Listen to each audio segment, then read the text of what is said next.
আসসালামু আলাইকুম, স্বাগতম আমাদের খবর 24 টিভিতে। যুক্তরাষ্ট্রের প্রেসিডেন্ট ডোনাল্ড ট্রাম্প শর্ত দিয়েছে, যা সৌদি আরবের জন্য বড় কূটনৈতিক চ্যালেঞ্জ হয়ে দাঁড়িয়েছে। সম্প্রতি যুক্তরাষ্ট্র ও সৌদি আরবের মধ্যে বেসামরিক পারমাণবিক সহযোগিতার জন্য একটি গুরুত্বপূর্ণ সেকশন 123 চুক্তি স্বাক্ষরিত হয়েছে।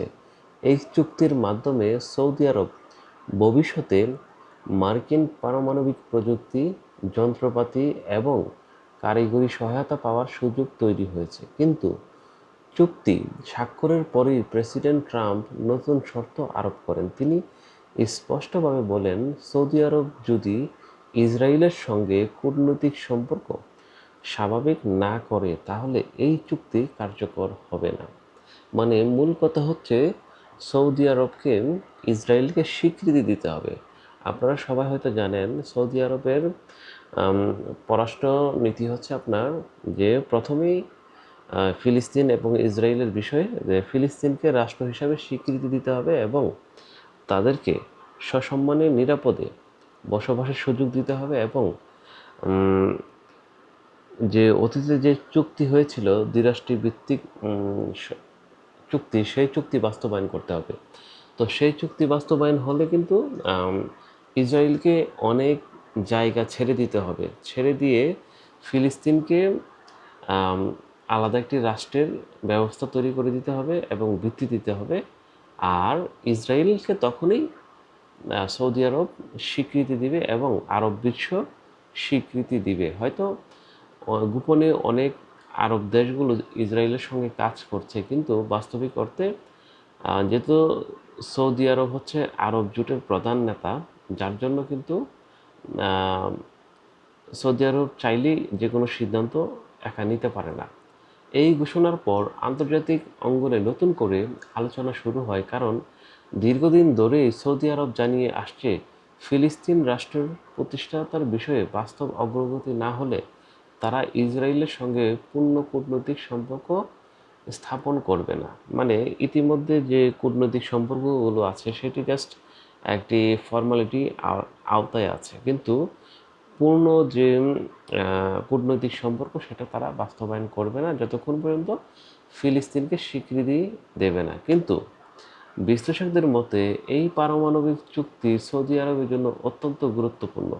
দেশটির বিদ্যুতের চাহিদা দ্রুত বাড়ছে, পাশাপাশি পানি বিশুদ্ধকরণ, শিল্পায়ন এবং ভিশন 2030 বাস্তবায়নের পারমাণবিক শক্তি গুরুত্বপূর্ণ ভূমিকা রাখতে পারে।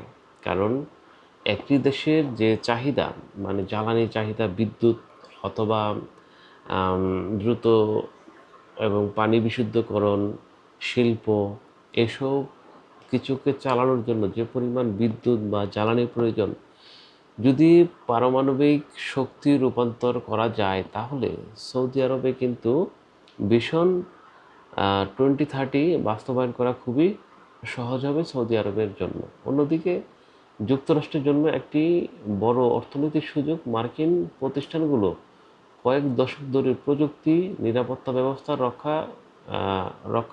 রক্ষণাবেক্ষণ এবং প্রশিক্ষণ খাতে বড় অঙ্কের ব্যবসা করতে পারবে। মানে যদি সৌদি আরবকে পারমাণবিক শান্তিপূর্ণ পারমাণবিক ব্যবহারের সুযোগ দেওয়া হয় তাহলে কিন্তু বড় অঙ্কের ব্যবসা এবং প্রতিষ্ঠান তৈরি করা কিন্তু সম্ভব। কারণ মার্কিন যুক্তরাষ্ট্রের এই পলিসির কারণ তারা বিজনেস চায়, ব্যবসা চায়।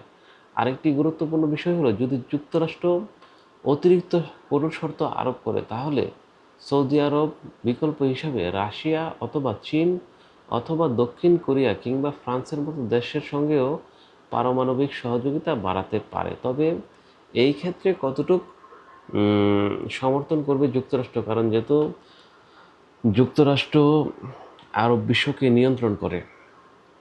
ফলে এখন বড় প্রশ্ন হচ্ছে আপনার, সৌদি আরব কি ট্রাম্পের শর্ত মেনে নেবে, নাকি ইসরায়েলের সঙ্গে সম্পর্ক স্বাভাবিক করবে, নাকি নিজেদের অবস্থানে অনড় থেকে বিকল্প পথ বেছে নেবে? এখন সমস্ত সিদ্ধান্ত নেওয়ার পুরো বিষয়টি চলে গেছে হচ্ছে সৌদি আরব কর্তৃপক্ষের উপর। কারণ ট্রাম্প ইতিমধ্যে যে ধরনের শর্ত আরোপ করেছে তাহলে সেগুলো কিন্তু ইতিমধ্যে বাস্তবায়ন করা আসলে সৌদি কর্তৃপক্ষের উপর নির্ভর করছে।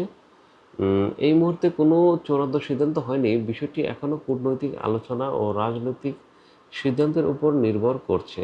আপনার কি মনে হয় ট্রাম্পের এই কঠোর শর্তে সৌদি আরব শেষ পর্যন্ত কি রাজি হবে?